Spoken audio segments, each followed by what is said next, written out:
heard many people calling it an interview. But I would like to demystify this point that it is not exactly an interview but an interaction. The IELTS speaking test is the same for both paper-based and computer-based. This was just a glimpse of how the real-time IELTS speaking test is going to be.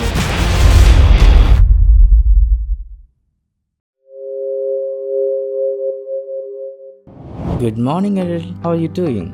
Good morning, sir. I'm doing great today. So, how does a typical day look like? My typical day would look like a roller coaster ride where I had tried to keep all things together every day. So, my day usually starts with snoozing my alarm repeatedly, trying to steal the extra few moments of sleep. And I rush up to work after that, and I spend most of the time at work.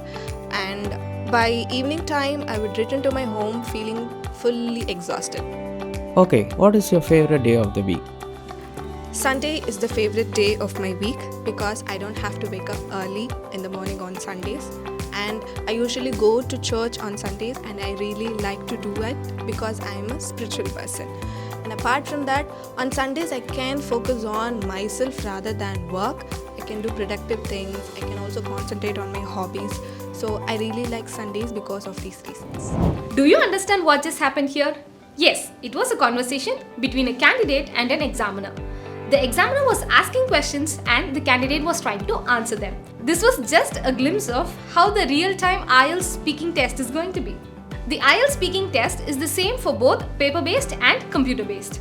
It can happen either face-to-face or via high-quality video call wherein the examiner will ask you some questions and you have to answer them. I have heard many people calling it an interview, but I would like to demystify this point that it is not exactly an interview but an interaction. Imagine having a conversation with a stranger whom you have never met before. So that person is really interested to ask you some questions. It can be related to you or any viewpoints about a common topic. Imagine that person is holding a certain position of authority and you are trying to answer their questions. Consider the examiner as a blank slate and you have to fill in the blank slate with information in English. Based on how well you communicate your thoughts and ideas through spoken words, the evaluator will give you a band score. That is all the speaking section is all about. Now, let's break down the speaking part bit by bit. The speaking module lasts for about 11 to 14 minutes. There will be 3 parts in the test. The first part is a general discussion about common things in everyone's life, while the second part is where you will be talking about an event, an object, or a person or an experience in your life. And the last part is where the examiner will ask you few general questions about which you just spoke in second part. In the beginning of the test, the examiner will ask for your name and your identification proof. After that, the conversation begins. Part 1 lasts for 3 to 5 minutes. In this round, the examiner is going to ask you around 5 to 7 questions, and almost all the questions are going to be related to you. To be more specific, the examiner will ask you some questions which is related to your profession, family, friends and education, etc. For example, do you work or do you study? Who is your best friend in school? And what is your favorite subject? These questions can make a suitable example. Or maybe questions which is related to more general topics like transportation, food, drinks, hobbies, sports, music, family, friends, science and technology. For instance, do you like hot beverages or cold? Which beverage is the most popular in your country? Do you play any sport? What is the most popular sport in your country? Remember that you should never answer in one word. Answering in just 1 or 2 words would imply that your vocabulary is limited, which is restricting you from giving a full-length response to the question. So always answer in complete sentences. Even better, 2 to 4 sentences would be elaborative enough to give you a full-length response. Give a very brief explanation to your answer. What I mean is that if the examiner asks you, do you like tea or coffee, don't answer just tea or just coffee. Say which one you like and add a couple of sentences explaining why you like that. This way, your response looks complete and organized. You can answer like this. I'm a tea lover. I would always prefer tea over coffee because of various reasons. Because it is more refreshing and it helps me to recharge my battery instantly. I hope that's clear. Let's proceed to part 2 of the speaking test. Speaking part 2 is popularly known as the cue card round. In this section, you will be given a cue card that will ask you to talk about a particular topic. You will be given a minute to prepare. After that, you have to speak for 2 minutes about the given topic. The examiner does not interrupt during this time. Some bullet points will be given in the cue card to help you elaborate your response. For example, the question can be like, describe a memory that you remember clearly from your school. First question, what were you doing then? Second question, who were you with? And the third question, why do you remember this event so clearly? The examiner may ask 1 or 2 follow-up questions to finish this part of the test. How to go about this? I mean, 1 minute, that sounds really less, right? But trust me, it isn't. The moment your prep time begins, start brainstorming. The best way to browse ideas for the cue card round is to ask WH questions. Ask yourself questions that begins with words like who, why, where, when and how. The answers that you get to these questions will become your keywords or your ideas. So here goes the first pro tip. Elaborate each idea with little details and you will be able to speak for 2 minutes easily. Another pro tip. Talk about your personal experiences, your thoughts and your ideas to elaborate your answer in this round. And the final pro tip would be practicing with the different topics and keeping a timer on to track on how long were you able to speak. Implement these techniques and you will master speaking part 2 in no time. Okay, let's move on to IELTS Speaking section 2. Your topic is describe a memory from your school days that you remember clearly. You should say what were you doing then, who were you with, why do you remember this particular event clearly. You can start please. Memories always have special place in human hearts. So I believe that everybody would definitely have snippets of their childhood days. So now I would like to walk you down to the memory lane of my school days. Since I studied in a Catholic school, attending annual retreat is a part of my curriculum. I think it was during my 10th standard, I attended this event along with my friends. One of the activities that was conducted in this event is called Trusting People. I would say this game has a suitable title and where it requires people to fold their arms, close their eyes and fall backwards, thinking that other people would catch them. Initially, when I saw how other people are playing this game, I thought like I can also easily participate in it. But when it comes to my turn, the twist has changed. I cannot even move and I cannot even trust my friends. Even though I know them for a very long period of time, I felt it hard to put my faith on them. So I was pondering about this incident on that day night, and it has enlightened my mind that trusting is not about words, but it is all about action. So I would say that the saying of action speaks louder than words would be perfectly suitable for placing or having our trust in people. And it also gave me another perception about trust is that we need to earn trust as well from other people, so that we need to let our guard down and amend our boundaries and ease ourselves for the people to place their faith or trust on us. This memory is always special for me because it has changed my perspective and it also gave me a life lesson that I would definitely carry for the rest of my life. Here comes the part 3. It is also known as the discussion round. In this round, the examiner will ask you some questions which is related to the topic which is covered in part 2. But these questions will be more general or abstract, and even some of them will ask for your opinion. For example, the examiner might ask you, some parents prefer to homeschool their children these days, and what do you think about this development? Do you think there is any connection between going to school and building social relationships?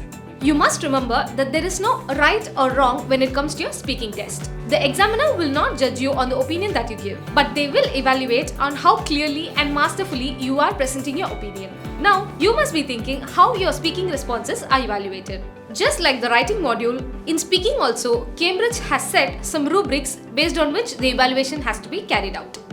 There are 4 key assessments in IELTS speaking test. They are fluency and coherence, lexical resource, grammatical range and accuracy, and pronunciation. In fluency and coherence, the examiner will check your ability to talk spontaneously about a topic, meaning speaking without hesitation, long pauses, repetition, or self-correction. And also, it is not appreciated to use any filler words like, such as, like, and etc. Coherence implies how organized your speech is, if your ideas are connected or not. Listen to this answer. Okay, let's move on to section 3 of IELTS speaking session. Some parents prefer homeschool their children nowadays. What do you think about this development? I appreciate the effort of parents to homeschool their kids. However, this methodology of teaching would require meticulous and rigorous preparation of the study materials or the assignments or the preparation and so on. And homeschooling seems to be effective on the areas like students' understanding level and practical experience and also flexibility in learning. But I think it comes with the cost of consuming parents' time and effort. To be so simple, homeschooling requires parents' blood, sweat, and tears. Is she hesitating to speak? No. Did she stop in the middle of the response? No. Was there any filler word used? Not really. She spoke with ease and it was very natural in tone. Were her ideas connected? Yes, they were. So that's a fluent and coherent speech. Next assessment criterion is lexical resource. In other terms, vocabulary.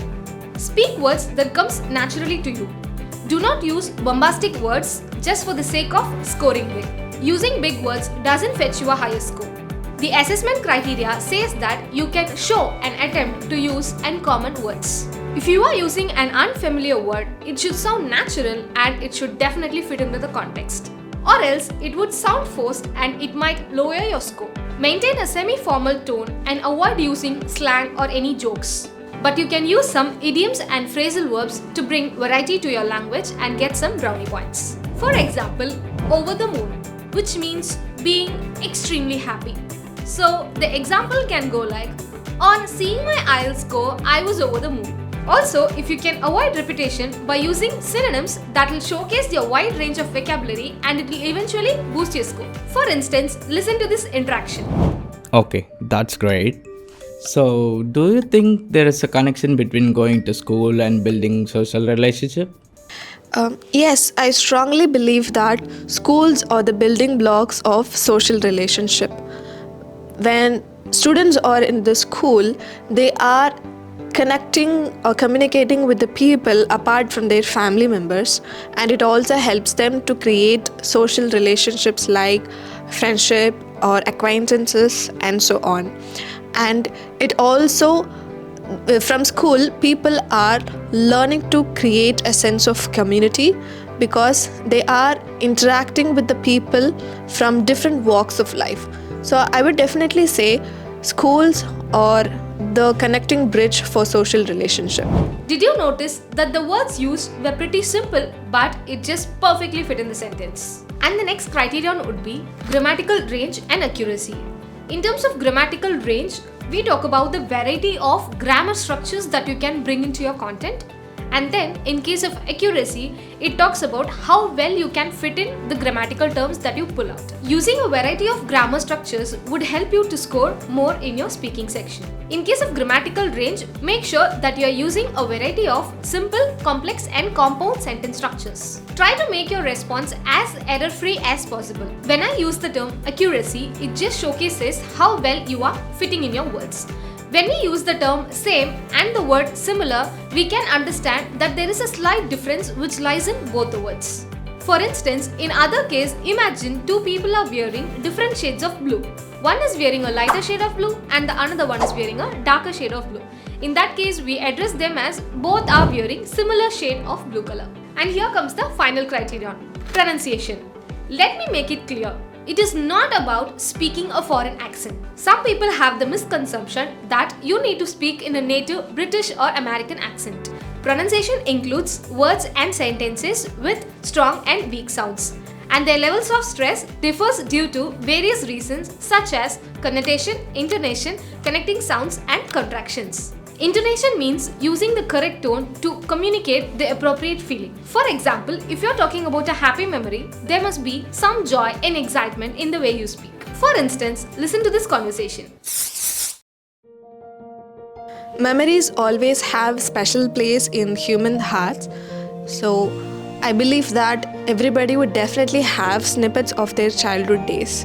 So now I would like to walk you down to the memory lane of my school days.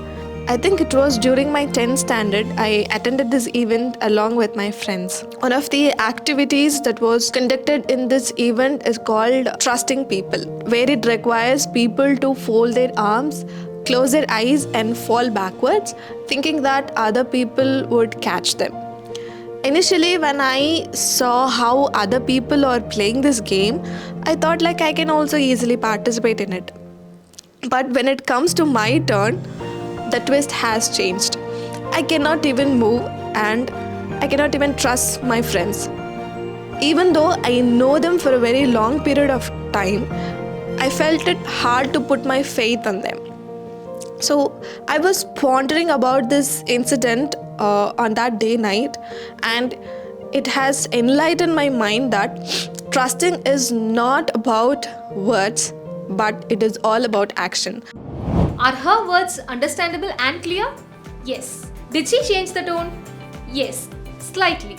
According to the content of her answer, she changed the tone. Is her accent sounding fake or forced? She spoke in her natural accent and it was clear and quite understandable. I hope I have been able to give you a clear idea about how you have to speak in your speaking test. Remember, each part of this criteria will contribute 25% to your speaking score.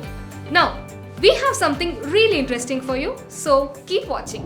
Good morning, Miss Cyril. Can I see your identity, please?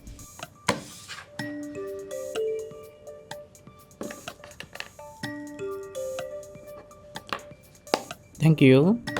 What is your full name? My full name is Errol Maria Rafael Maria Sebastian. So, how may I address you? You can call me Errol. Oh, that's good. So, does your name have any special meaning? Yes, it has. In my regional language, the meaning of Errol is beauty or elegance. Okay, in what way your name is important to you? I think my name is my identity and it also reveals my culture, and since it has spiritual name at the end, I am a spiritually oriented person, so it reveals my identity. That's good. Okay, so let's start with IELTS Speaking Session 1. Let's discuss something about your hometown. Where is your hometown?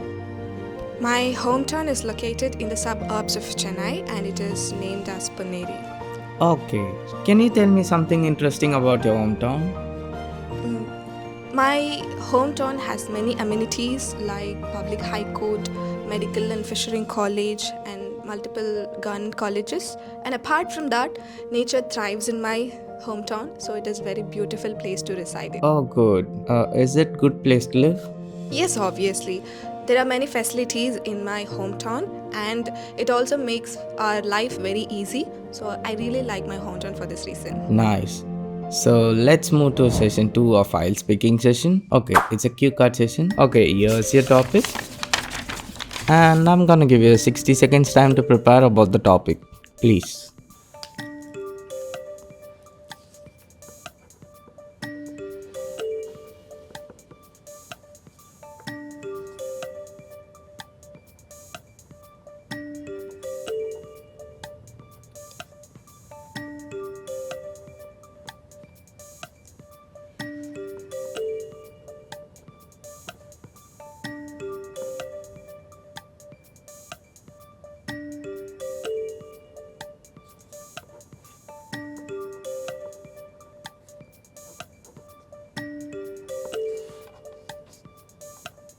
Okay, let's start.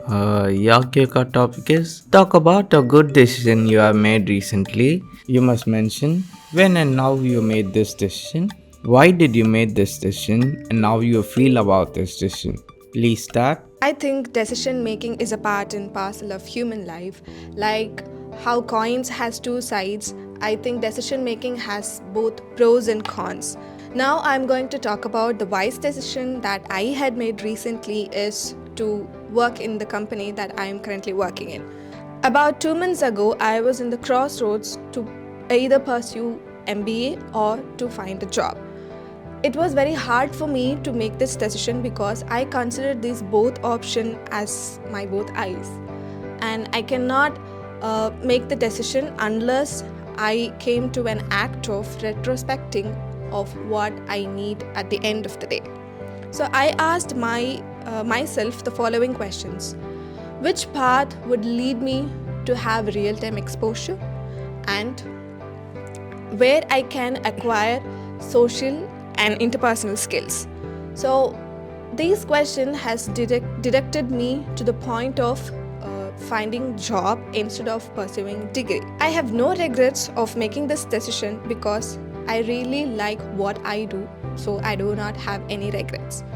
So I will ask the people to get the suggestion and advice from people, but at the end of the day, they need to make the decision. The ultimate authority of finalizing the decision should be on our own. We should not give the authority to the other people to finalize what we need to make choice. Let's move on to session 3 of IELTS speaking session. Why do you think some people struggle with decision making? I think people of this age are living separately. They cannot have the connection with their family members where they can get the suggestion and advice from them.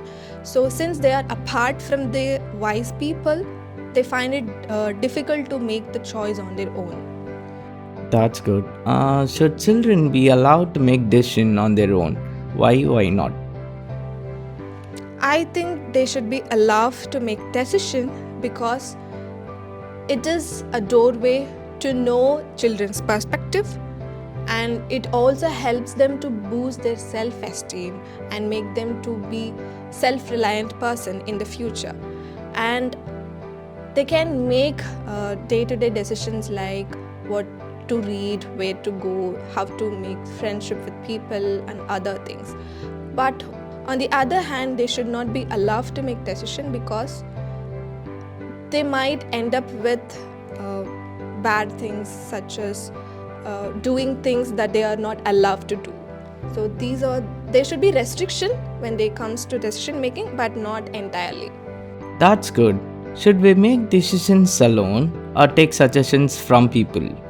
I think for me, it works to take suggestion from people or take advice because I don't want to do or repeat the same mistake that they have made. So getting suggestions or advice from the people is really good to not repeat the same mistake. And apart from that, it also enlightens our minds to choose the best option.